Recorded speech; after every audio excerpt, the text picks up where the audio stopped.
পত্র লেখা রবীন্দ্রনাথ ঠাকুর। দিলে তুমি সোনামোড়া ফাউন্টেন পেন, কত মতো লেখার আসবাব, ছোট ডেস্কখানি আখরোট কাঠ দিয়ে গড়া, ছাপ মারা চিঠির কাগজ নানা বহরের, রূপোর কাগজ কাটা এনামেল করা, কাঁচি ছুরি গালা লাল ফিতে, কাঁচের কাগজ চাপা, লাল নীল সবুজ পেন্সিল।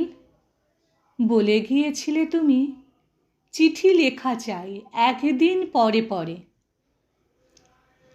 লিখতে বসেছি চিঠি, সকালে স্নান হয়ে গেছে। লিখি যে কি কথা নিয়ে কিছুতেই ভেবে পাইনে তো।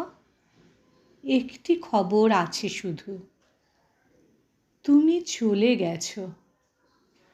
সে খবর তোমারও তো জানা, তবু মনে হয় ভালো করে তুমি সে জানো না।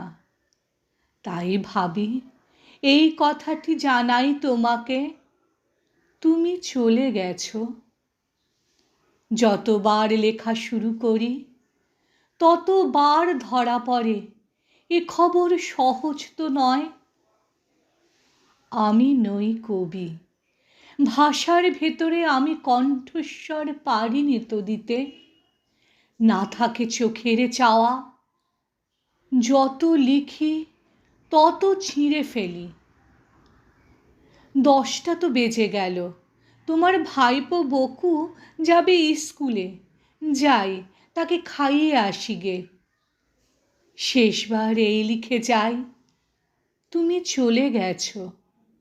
বাকি আর যত কিছু হিজি বিজি আঁকা জোকা ব্লটিংয়ের পরে।